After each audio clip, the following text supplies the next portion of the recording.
நமது கலாச்சாரம், நமது பண்பாடு எப்போதும் நம்முடன் நீடித்து இருக்கும். சப்ஸ்கிரைப் திலக்.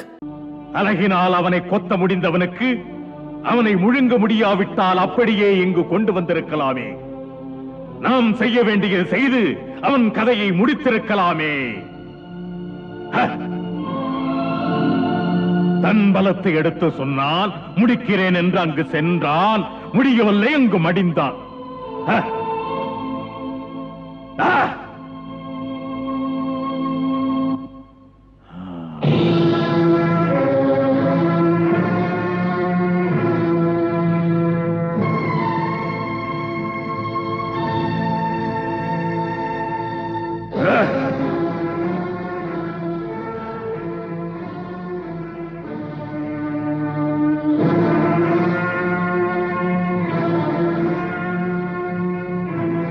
பொறுமையாய் நான் காத்திருக்க என்ன காரணம் தெரியுமா? அந்த நந்தகோபுரம் கோகுலவாசிகளும் நமக்கு ஆதரவாய் இருப்பதால் தான். நாம் அந்த கிருஷ்ணனை சுலபமாக கொல்லலாம் என்ற எண்ணத்தினால் தான். போட்ட கணக்கெல்லாம் தப்பிவிட்டது. புதிய கதை அவன் அல்லவோ எழுதுகிறாள். சனுரா, கம்சனுக்கா இந்த அவமானங்கள்?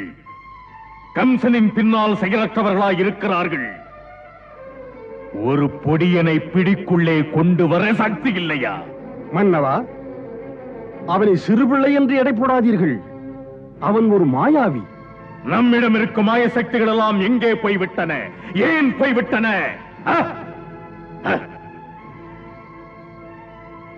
நாம் ஒருவர் பின் ஒருவராக பல மாயாவிகளை அனுப்பினோம்.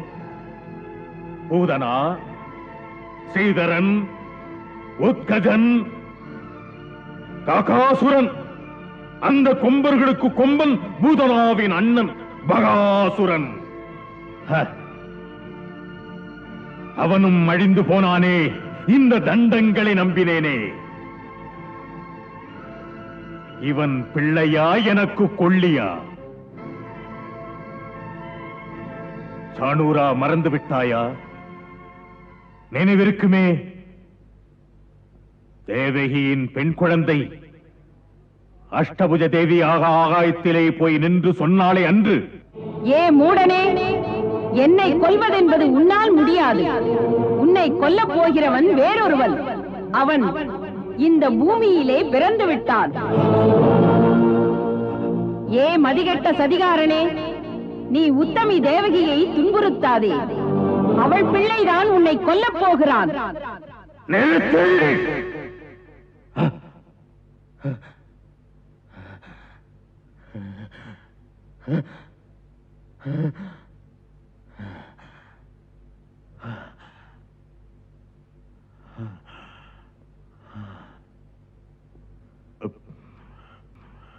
அதை கேட்டதிலிருந்து பயப்படுகிறேன். அந்த பயத்திலிருந்து விடுபடுவதற்கு எப்படி முயன்றாலும் இன்று வரை முடியவில்லையே. சொல்லுங்கள், சொல்லுங்கள், வேறு யாரேனும் உண்டா? சொல்லுங்கள். போனால் காரியத்தை முடிப்பவன் உண்டா? சொல்லுங்களேன். உண்டு. ஒருவன். யார்? பூதனாவுக்கும் பகாசுரனுக்கும் மூத்தவன் அகாசுரன். ஓ, அவனா? ஆமரசே, இந்த பூமியிலே அவனை மிஞ்சிய பலசாலி யாரும் இல்லை. அவன் ஒரு மாயப்பாம்பு. உங்கள் அச்சத்தை அவன் தீர்த்து வைப்பான். கூப்பிடு அவனை. கூப்பிடு. ஏன் மௌனம்? கௌரவ பிரச்சனையோ? அகாசுரா!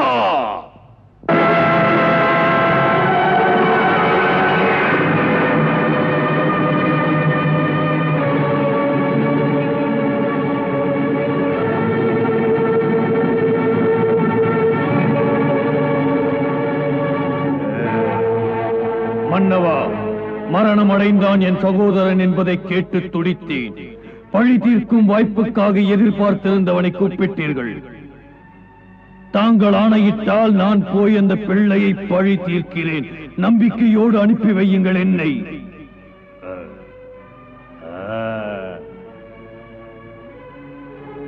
ஆணையிடுகிறேன் அகாசுரா, ஆணையிடுகிறேன். என் பொருட்டு நீ சென்று உன் இஷ்டம் போல செயலாற்று. அச்சமின்றி செய்து முடிக்க ஆள்பலம் தேவை என்றால் அதையும் தருவேன் நான், இவர்களில் துணையாக. இல்லை மன்னா, பக்க துணையாக எனக்கு யாரும் தேவையில்லை. மன்னா, தனியாகத்தான் போவேன். ஒரு பிள்ளையை, ஒரு சிறு பிள்ளையை கிள்ளி எறிவதற்கு சக்தி இல்லை என்றால் இந்த பிறவி எதற்கு? அமைதியாக காத்திருங்கள். போனால் நான் திரும்புவேனா என்று எண்ணாதீர்கள். பாம்பென்றால் பாம்பு, பயங்கரமான பாம்பு. அகாசுரன் என்ற இந்த பாம்பு ஆண்டவனே வந்து தடுத்தாலும் காரியத்தை சாதித்திடும். நல்லது. பொடியின் பகாசுரனை கொன்ற புகழால் பெருமையில் திமிர் பிடித்து போயிருக்கிறார். அத்தனை எளிதாக நீ அவனை பார்க்க முடியாது. உன் நீண்ட உருவத்தை பார்த்து விட்டால் அந்த எத்தன் பல சித்துகளை செய்வார். போனவர்கள் திரும்பவில்லை என்ற பயத்தில் நீங்கள் பேசாதீர்கள். அவனாகவே வந்து என் வாயில் விழுவான். அந்த பிள்ளையின் பிணத்தை நான் உங்களுக்கு காணிக்கையாக்குவேன். நீங்கள் பார்க்கும் இந்த உருவத்தை வைத்து எடை போடாதீர்கள். என் உருவம் மிக மிக மிக பெரியது. சென்று வா, சென்று வா அகாசுரா. நீடு புகழ் உனக்கு, நிம்மதி எனக்கு. போய் வா.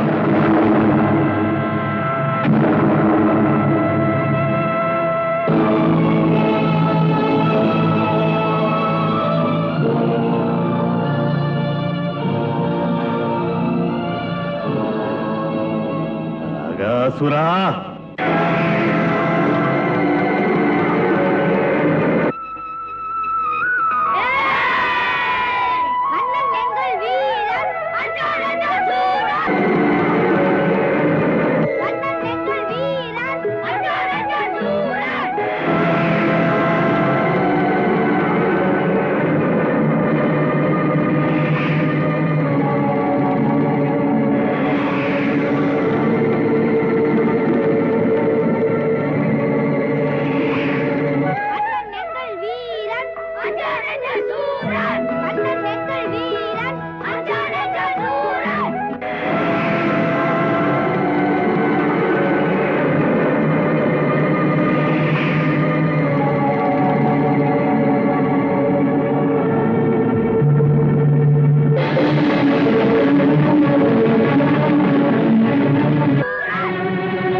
சேனாதிபதி கண்ணனின் ஊர்வலம் வருவது தெரியவில்லை. போங்கள் போங்கள், ஓடுங்கள் ஓடுங்கள்.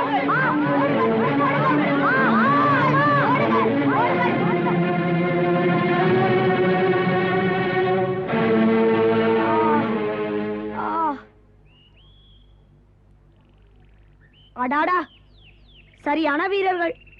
2 பசுக்களை கண்டு பயந்து என்னை கீழே போட்டுவிட்டு ஓடுகிறீர்கள். ஆஹா, இந்த சேனாதிபதியை நீங்கள் கவனிக்கவில்லை என்றால் உங்களை யார் கவனிப்பார்கள்? எங்கள் சேனாதிபதி. அப்பா கிருஷ்ணா, எங்களுக்கு எல்லாமே நீதான். உண்ணுகின்ற நேரத்தில், உன் பின்னால் வருகின்ற நேரத்தில் உன் நினைவை தவிர வேறில்லை. இரவிலே சொப்பனத்தில் கூட உன் அன்பான குறும்புகள். நண்பனாக நீ இருக்க எங்களுக்கு கவலையேன்? ஸ்ரீதாமா, மஞ்சுகா, புகழ்ந்து பேசி என்னிடத்தில் காரியம் சாதிக்காதீர்கள். யார் எப்படி என்று எனக்கு எல்லாம் தெரியும். உங்களுக்காக வெண்ணெய் திருடன் என்ற பெயரையும் வாங்கினேன். அது என் அன்புக்கு விலை. பக்கத்தில் நான் இருந்தால் நீங்கள் விரும்பியது போல் நடக்கும். பழகிய நண்பனை மறந்து விடாதீர்கள். இந்த சேனாதிபதி அதை தாங்க முடியாது. பாருங்கள், உச்சி நேரமாகிவிட்டது. அவரவர் சாப்பாட்டு மூட்டையுடன் வாருங்கள், உட்கார்ந்து சாப்பிடலாம். சரி, பந்திக்கு முந்திக்கொள். இந்த பாம்பு எப்படி வந்தது?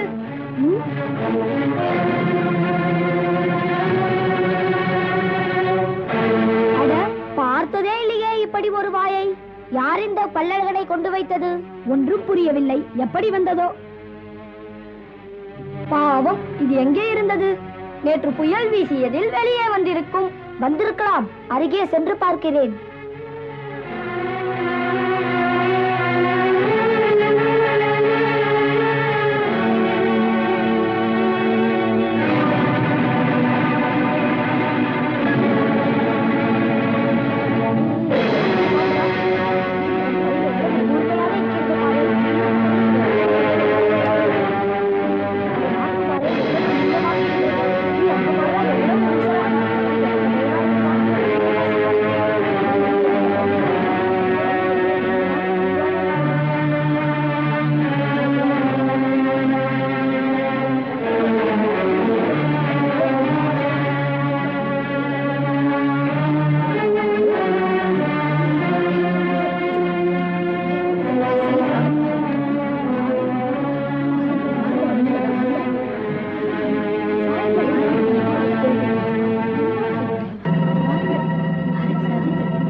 கிருஷ்ணா, இங்கு வந்து பார், வாய்க்குள்ளே எவ்வளவு பெரிய சுரங்கம். கிருஷ்ணா, நீ வந்து பார்.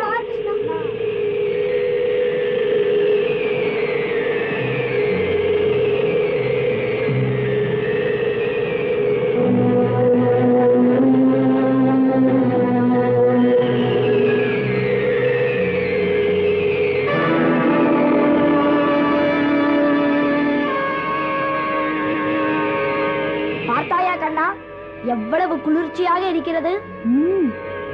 நாம் இன்று சாப்பிடுவதற்கு சரியான இடம் கண்ணா.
அன்பின் அவதாரமாய் வந்த ஸ்ரீகிருஷ்ணா, தம் திருவடி மலரில் என்னை காணிக்கையாக்குகிறேன். ஏ பரபிரம்மே, தம்முடைய கருணையினால் இன்று எத்தனையோ யுகங்களுக்கு பிறகு மாமுனிவர் அஷ்டவக்ரரின் சாபத்திலிருந்து நான் விடுபட்டு தங்கள் அருள் வடிவத்தை காணப்பெற்றேன். இது நான் செய்த பாக்கியம். தங்கள் திருவடி மலர்களின் மீது பட்டு நான் செய்த பாவங்களெல்லாம் துடைக்கப்பட்டு விட்டன. என் தெய்வமே, மதிகெட்ட நான் சங்காசுரனுடைய மைந்தன். காமதேவனை போன்ற அழகும் பார்த்தவர்களெல்லாம் என்னை புகழ்வதும் மமதை கொள்ளச் செய்தது. ஒரு நாள் வனத்தில் மாமுனிவர் அஷ்டவக்ரரை நான் பார்த்தேன்.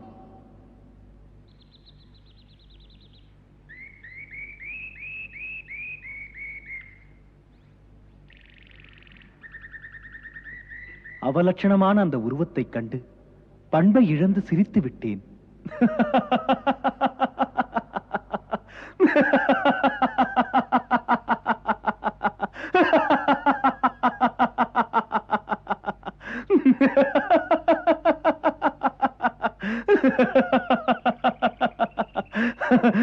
அன்னமா நடந்து வருகிறது. அழகு மயிலாக ஆடி வரும் இந்த ஒயிலை கண்டு சொர்க்கத்தில் உள்ள சுகுமாரிகளும் தலை குனிவார்கள்.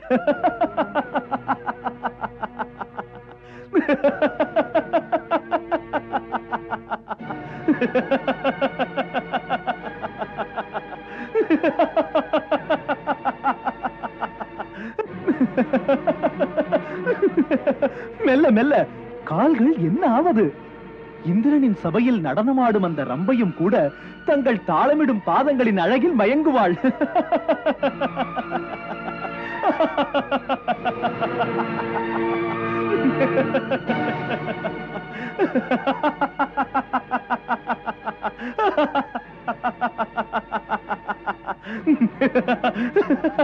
மகரிஷியே, கொடி போல மெல்ல மெல்ல ஆடுகின்ற இந்த மேனியை, ஓவியனின் கை எழுதாத இந்த நெளிவை எந்த கடையில் வாங்கினீர்கள் முனிவரே? எனக்கும் அந்த முகவரியை சொல்லுங்கள்.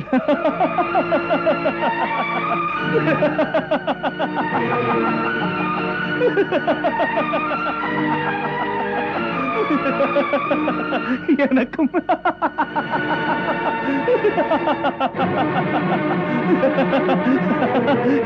எனக்கும் அந்த முகவரியை சொல்லுங்கள்.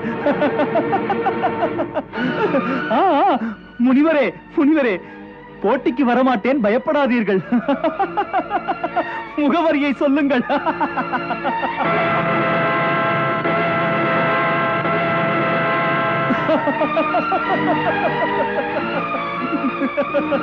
உனக்கு அந்த முகவரி வேண்டுமா? அந்த முகவரி பகவான் தான். பகவானின் கடையில் தான் இந்த உடம்பை வாங்கினேன். அவனுடைய விற்பனையில் இந்த அழகில்லாத உடம்பில் உன்னை போன்றவர்களை சீர்படுத்தி சிந்திக்க வைக்க திறமை தந்தான் இறைவன். கோபத்தை தூண்டிவிட்டாய். மூடா, நீ பாம்பாக கடவாய். இல்லை, உன்னை உணர, உன் அகம்பாவம் அழிய, கண்டவர் வெறுக்கின்ற பாம்பாக கிட. ஓம்.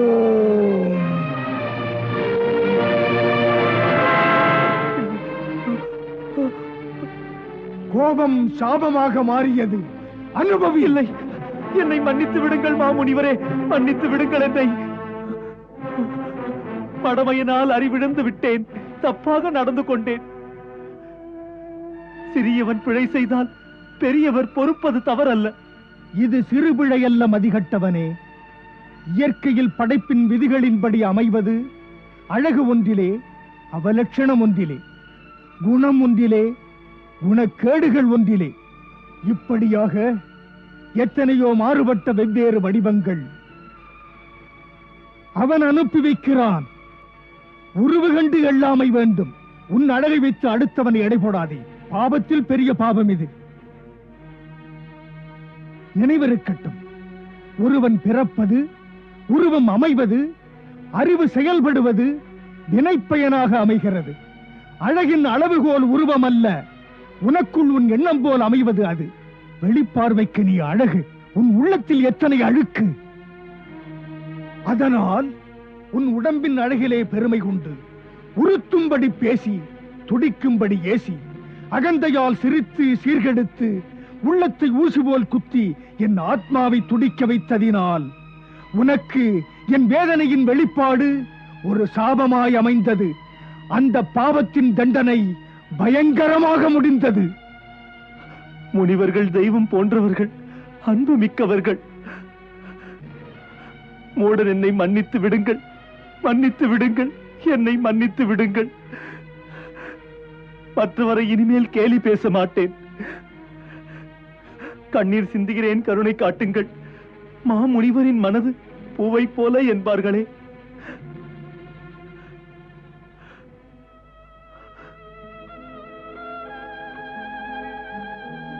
சாபத்தை திரும்ப பெற முடியாது. இருந்தாலும் கண்ணீர் சிந்துகிறாய். சொல்லுகிறேன், துவாபர யுக முடிவிலே பரந்தாமன் ஸ்ரீகிருஷ்ணன் உலகில் அவதரிப்பார். அவருடைய புனித திருவடிகள் பட்டு உன் சாபத்திலிருந்து நீ விடுபடுவாய். வினைப்பயனை அனுபவித்த பிறகு புனிதமடைந்த பொலிவோடு நீ புதிய மனிதனாக இறைவனின் நிழலிலே இரண்டர கலப்பாய்.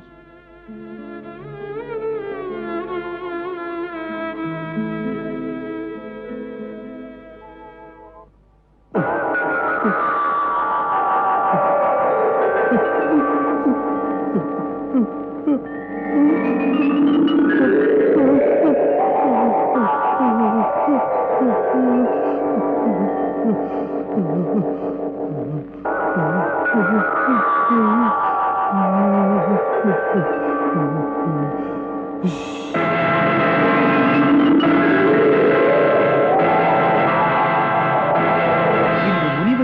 பலித்து விட்டது.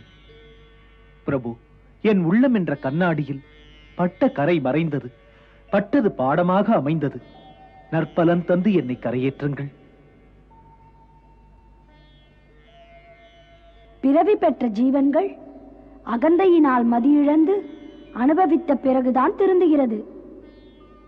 ஆடும் உடல் கூட்டிலிருந்து அசைப்பவன் நான்தானி. எப்போது அகந்தை அழிந்து போகிறதோ அப்போதே தெளிவு பிறக்கிறது. அப்படி தெளிவு பிறந்தவுடன் மீண்டும் பரிபூர்ணத்துடன் அது கலந்து விடுகிறது. அதைத்தான் முக்தி என்கிறார்கள். பூமியில் பிறவி எடுக்கும் ஜீவன்கள் பிறப்பதே என்னால் தானே என கூறியது என்னிடமே வந்து சேருகிறது. என் அருள் என்றும் உண்டு.